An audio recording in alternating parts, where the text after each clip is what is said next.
درود بر دوستان خوب و نازنینم. امیدوارم که همیشه خوب و خوش و تندرست باشین. امروز میخوام براتون یک املت درست کنم، یک املت ساده. برای درست کردن اون به پیاز احتیاج داریم، گوجه فرنگی و تخم مرغ. چون این املت برای یک نفر هست، من از یه تیکه پیاز کوچولو استفاده کردم، یک دونه گوجه فرنگی متوسط و 2 تخم مرغ. شما میتونین از تخم مرغ بیشتر، گوجه فرنگی بیشتر، پیاز بیشتر استفاده کنین اگر میخواین برای 2 نفر، 3 نفر یا آدمای بیشتری تو املت درست کنین. و حتی میتونین از مواد دیگه استفاده کنین. میتونین به املتتون قارچ اضافه کنین یا فلفل سبز اضافه کنین یا فلفل تند اضافه کنین یا پنیر اضافه کنین یا هر چیز دیگه‌ای که دوست دارین. ولی من امروز فقط دارم یه املت خیلی ساده درست میکنم: پیاز، تخم مرغ و گوجه فرنگی. خب اینا رو بذارم اینجا. اول این پیازمون رو خرد میکنم. هر جوری که دوست دارین میتونین این پیاز رو خردش کنین.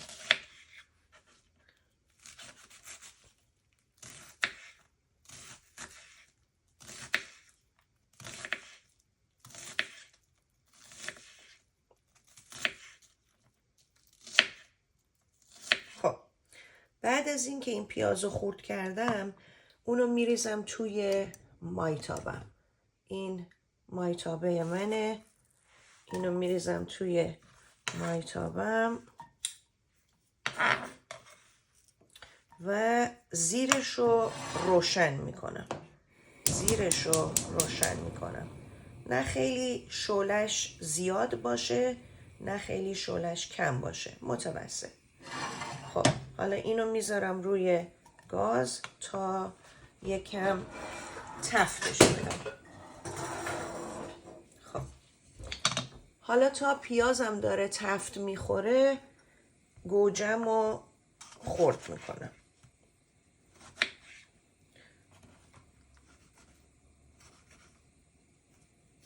اینشو در بیارم.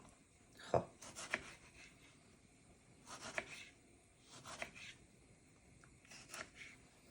گوجرم میتونین به هر سایزی که دوست دارین خرد کنین. حالا من اینجوری دارم خردش میکنم. زیاد فرقی نداره. وقتی که پخته بشه زیاد فرقی نداره.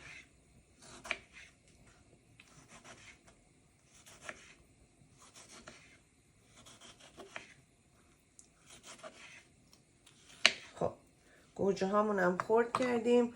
حالا باید صبر کنیم تا پیازمون یکم تفت داده بشه. البته من پیاز رو سرخ نمی کنم، یعنی فقط یکم رنگش عوض شه. و برای روغن من معمولا برای پختن غذا از روغن آووکادو استفاده میکنم. از این روغن استفاده میکنم. نمیدونم، حالا شما میتونین از هر روغن دیگه که دوست دارین استفاده کنین. من معمولا برای پختن غذا از روغن آووکادو استفاده میکنم. خب اینو حالا یکم این پیاز رو تفت بدیم. ببینم توی دوربین خوبه. آره خوبه. خب حالا این یکم تفتش بدیم.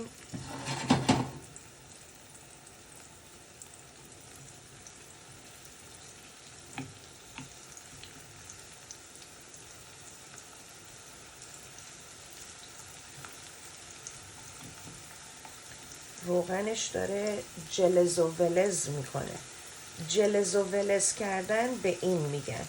وقتی که روغن داره بابلی میشه، پف میکنه، میاد بالا، بهش میگن روغنش داغ شده داره جلز و ولز میکنه.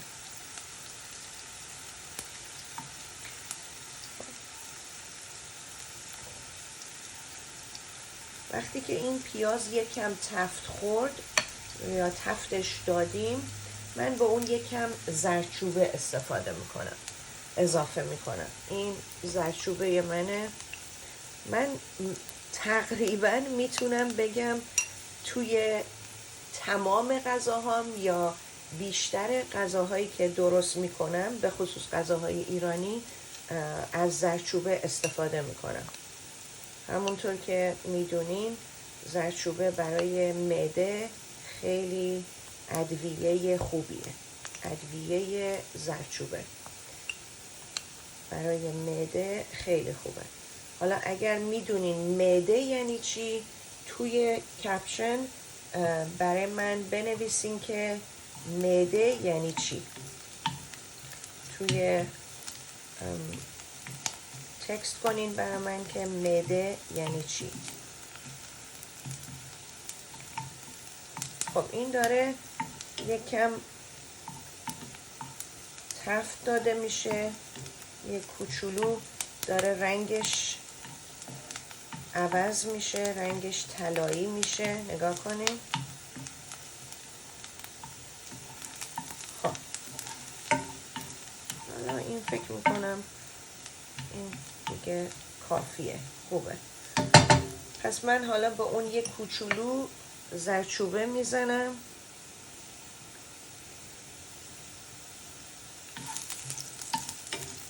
آها، ببین چه رنگش قشنگ شد، زرد و خوشگل، طلایی.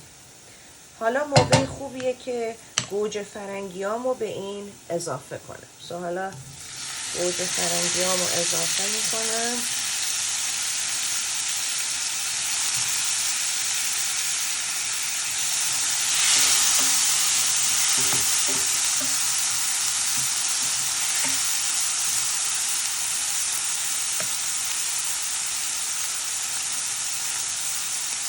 حالا یک کم فلفل میزنم.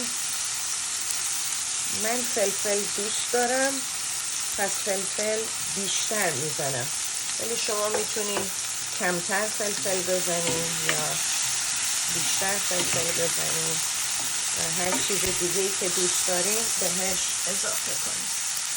من یکم زیر اینو کم کردم. زیرشو کم کردم یعنی چی؟ یعنی شعله اینو کم کردم، پایین آوردم. خب مواظب باشین دستتون نسوزه، چون این خیلی داغه. مواظب باشین دستتون نسوزه. خب حالا این گوجه ها یکم باید بپزن.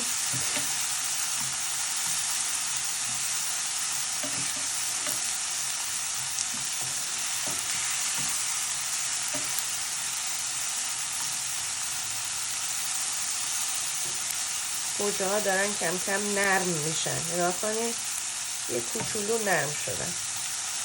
من معمولا گوجه ها رو خیلی نمیپزم، نمیخوام له بشن. له شدن یعنی خیلی نرم بشن. من نه نرم باشن نه خیلی سفت باشن. خب حالا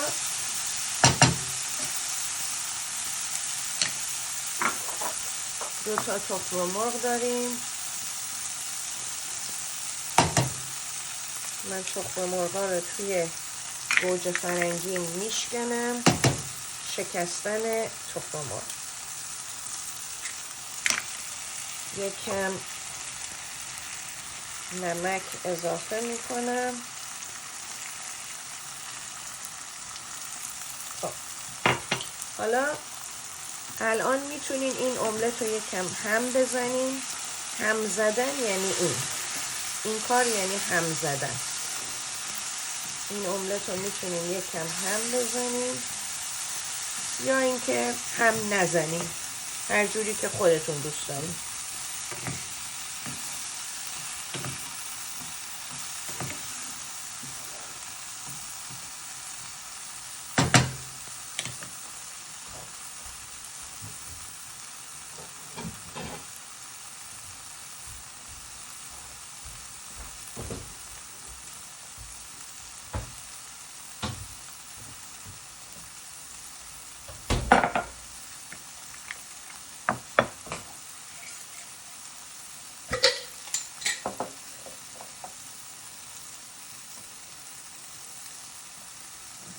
خب این دیگه کافیه چون نمیخوایم خیلی سفت بشه. نگاه اینجاش الان داره میسوزه. خب من زیر اینو خاموش کردم، زیر گازو خاموش کردم. این گازه، این شعله گازه، زیرشو روشن کردن، خاموش کردن. من الان زیرشو خاموش کردم. حالا این املتمونو میریزم توی بشقاب.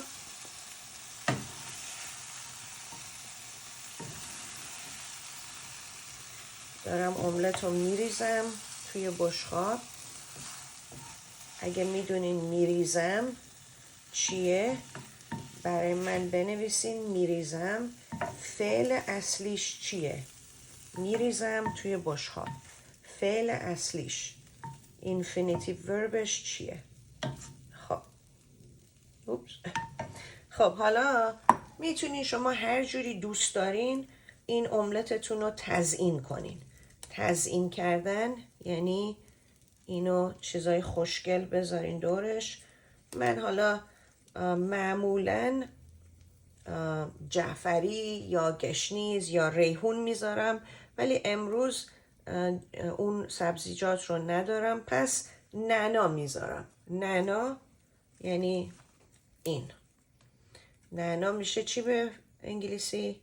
دارم نعنا میذارم. خب اینم از املت ساده ما. میتونین حالا اینو با نون بخورین، میتونین بدون نون بخورین، هر جوری که خودتون دوست دارین.